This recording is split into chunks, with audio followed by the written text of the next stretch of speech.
Livro texto, capítulo 12, o currículo do Espírito Santo. O julgamento do Espírito Santo. Foi dito a ti para não fazer com que o erro seja real, e o caminho para isso é muito simples. Se queres acreditar no erro, terás que torná-lo real, porque ele não é verdadeiro. Mas a verdade é real em seu próprio direito, e para acreditar na verdade, tu não tens que fazer nada. Compreende que não respondes a nada diretamente, mas a tua interpretação das coisas. A tua interpretação vem a ser então a justificativa para a resposta. É por isso que analisar os motivos dos outros te é prejudicial. Se decides que alguém está realmente tentando atacar-te, abandonar-te ou escravizar-te, reagirás como se ele de fato o tivesse feito, pois fizeste com que o seu erro seja real para ti. Interpretar o erro é dar-lhe poder, e tendo feito isso, tu não verás a verdade. A análise da motivação egótica é muito complicada, muito obscura e nunca é feita sem o envolvimento do teu próprio ego. Todo o processo representa uma tentativa clara de demonstrar a tua própria capacidade de compreender o que percebes. Isso é comprovado pelo fato de que reages às tuas interpretações como se elas fossem tuas, ou fossem corretas. Podes, então, controlar as tuas reações a nível de comportamento, mas não a nível emocional. Isso, obviamente, seria uma quebra ou um ataque à integridade da tua mente, colocando um nível contra o outro dentro dela. Existe apenas uma interpretação de qualquer motivação que faz sentido. E porque é o julgamento do Espírito Santo, não requer nenhum esforço da tua parte. Todo pensamento de amor é verdadeiro. Tudo mais é um apelo por cura e ajuda, independente da forma que tome. É possível justificar alguém que responde com raiva ao pedido de ajuda de um irmão? Nenhuma resposta pode ser apropriada, exceto a disponibilidade de lhe dar ajuda, pois é disso, e só disso, que ele está pedindo. Oferecendo qualquer outra coisa, está assumindo o direito de atacar a sua realidade, interpretando-a como considera adequado. Talvez o perigo disso para a tua própria mente não esteja ainda totalmente claro. Se acreditas que um apelo por ajuda é alguma outra coisa, reagirás a alguma outra coisa. A tua resposta será, então, inadequada à realidade tal como ela é, mas não à tua percepção da realidade. Não existe nada que te impeça de reconhecer todos os pedidos de ajuda exatamente pelo que são, exceto a tua própria necessidade imaginária de atacar. É apenas isso que faz com que estejas disposto a te engajares em batalhas sem fim com a realidade nas quais negas. A realidade da necessidade de cura, fazendo com que ela seja irreal. Não farias isso a não ser devido à recusa da tua vontade em aceitar a realidade tal como ela é, afastando-a, portanto, de ti mesmo. Com certeza é um bom conselho te dizer que não julgues o que não compreendes. Ninguém que tenha um investimento pessoal é uma testemunha confiável, pois para ele a verdade veio a ser o que ele quer que seja. Se te recusas a perceber um pedido de ajuda que pelo que é porque te recusas a dar e receber ajuda. Não reconhecer um pedido de ajuda é recusar ajuda. Afirmarias que não precisas dela? E, no entanto, é o que estás afirmando quando te recusas a reconhecer o apelo de um irmão, pois só respondendo ao apelo que ele te faz é que pode ser ajudado. Nega o teu auxílio a ele e não reconhecerás a resposta de Deus para ti. O Espírito Santo não precisa da tua ajuda para interpretar a motivação, mas tu precisas da sua. Só a apreciação é uma resposta adequada para o teu irmão. A gratidão é devida a ele tanto por seus pensamentos amorosos como pelos seus pedidos de ajuda, pois ambos são capazes de trazer o amor à tua consciência, se o perceberes verdadeiramente. E todo o teu senso de tensão provém das tuas tentativas de não fazeres apenas isso. Como é simples, então, o plano de Deus para a salvação? Existe apenas uma resposta para a realidade, posto que ela não faz surgir qualquer conflito. Existe apenas um professor da realidade que compreende o que ela é. Ele não muda propriamente acerca da realidade, porque a realidade não muda.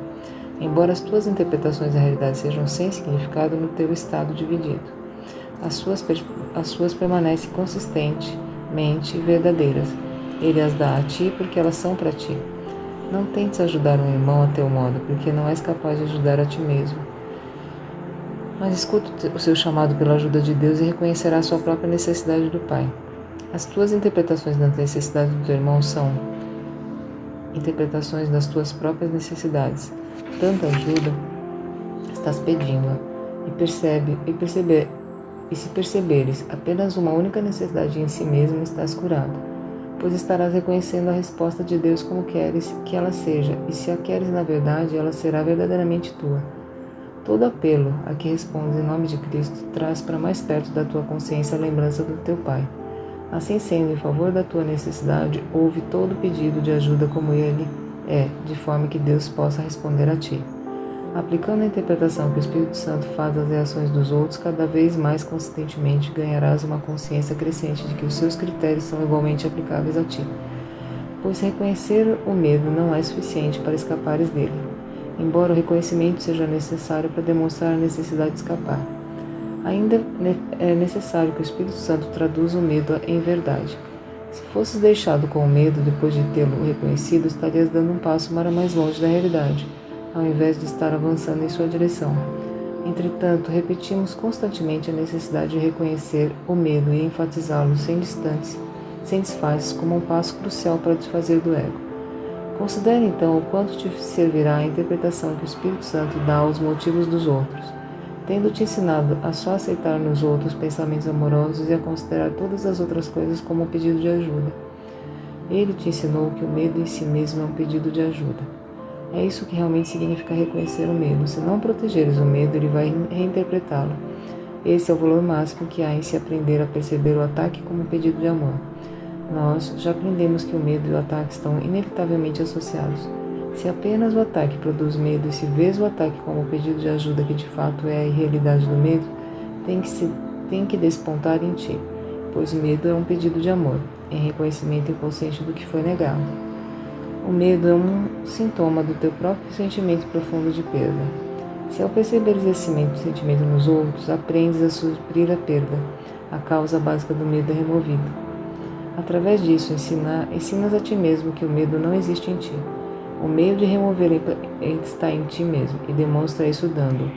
Medo e amor são as únicas emoções de que és capaz. Uma é falsa, pois foi feita a partir da negação, e a negação depende da crença do que foi negado para sua própria existência. Ao interpretar o medo corretamente como uma afirmação positiva da crença subjacente que ele mascara, estás minando a utilidade percebida nele, tornando-o inútil. As defesas que não funcionam em absoluto são automaticamente descartadas. Se elevas aquilo que o medo oculta a uma predominância clara e inequívoca, o medo passa a ser sem significado. Negaste o poder do medo de ocultar o amor, que era o seu único propósito. O véu com o qual encobriste a face do amor desapareceu.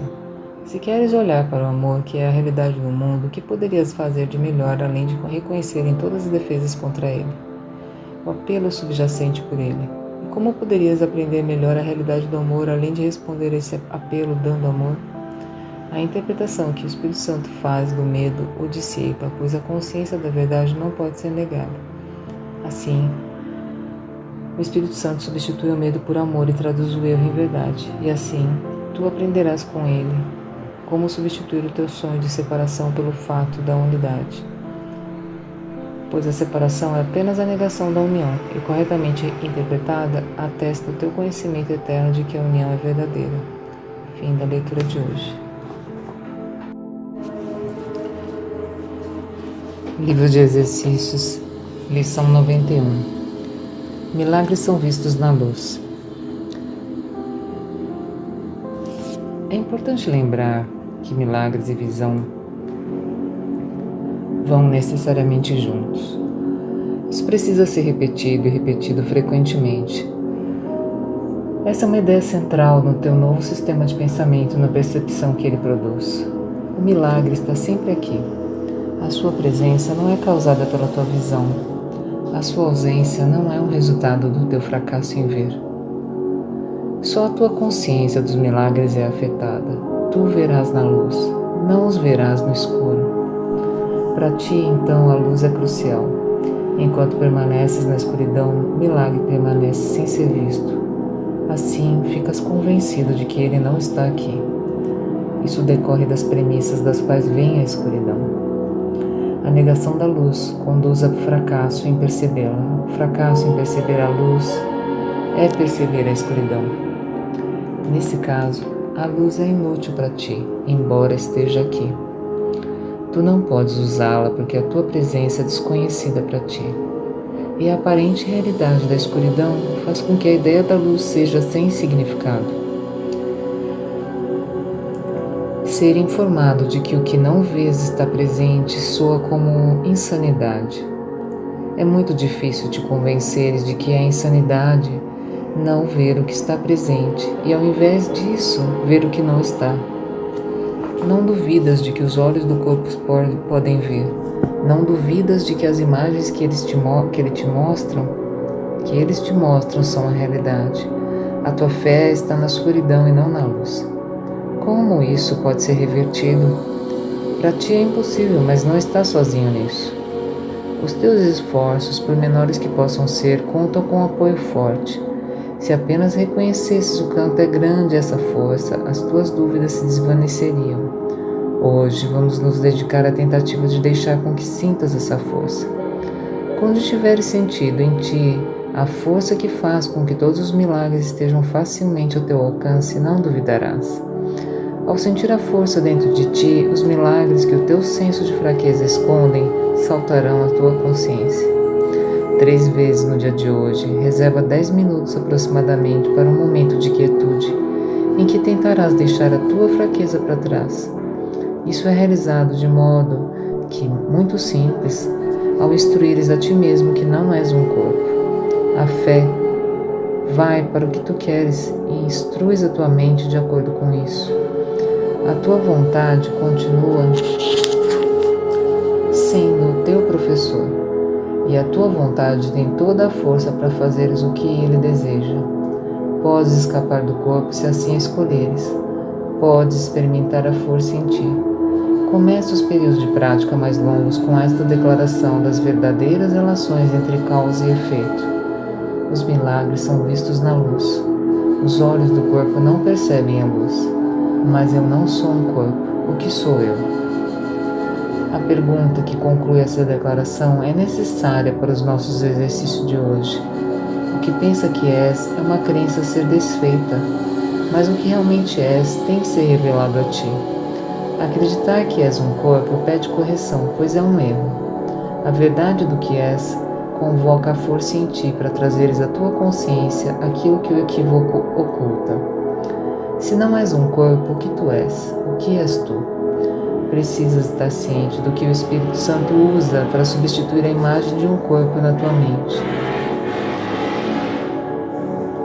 Precisas sentir algo que possas depositar a tua fé à medida que a retiras do corpo.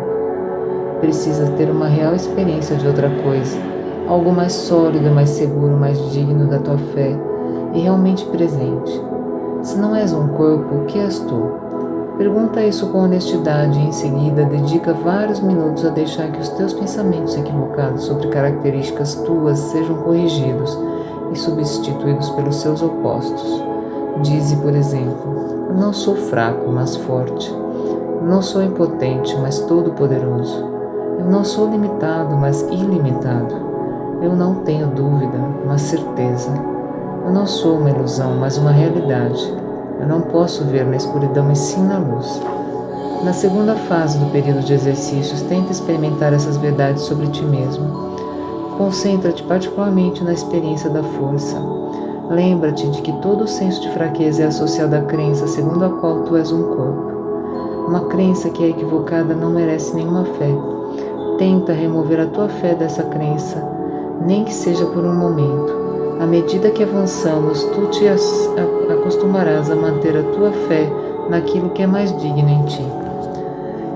Relaxa no resto do período de prática, confiante de que os teus esforços, por menores que sejam, são plenamente apoiados pela força de Deus e de todos os seus pensamentos. É deles que virá a tua força. É através do seu forte apoio que sentirás a força em ti. Eles estão unidos a ti nesse período de prática, no qual compartilhas um propósito como o deles próprios. Deles é a luz em que verás os milagres, pois a sua força é a tua. Deles é a força que vem a ser os teus olhos para que possas ver. 5 ou 6 vezes por hora, a intervalos razoavelmente regulares, lembra-te de que milagres são vistos na luz. Certifica-te também de fazer frente a qualquer tentação com a ideia de hoje. Desta forma, poderia ser útil nesse propósito especial. Milagres são vistos na luz, que eu não feche os olhos por causa disto. Fim da leitura do exercício de hoje.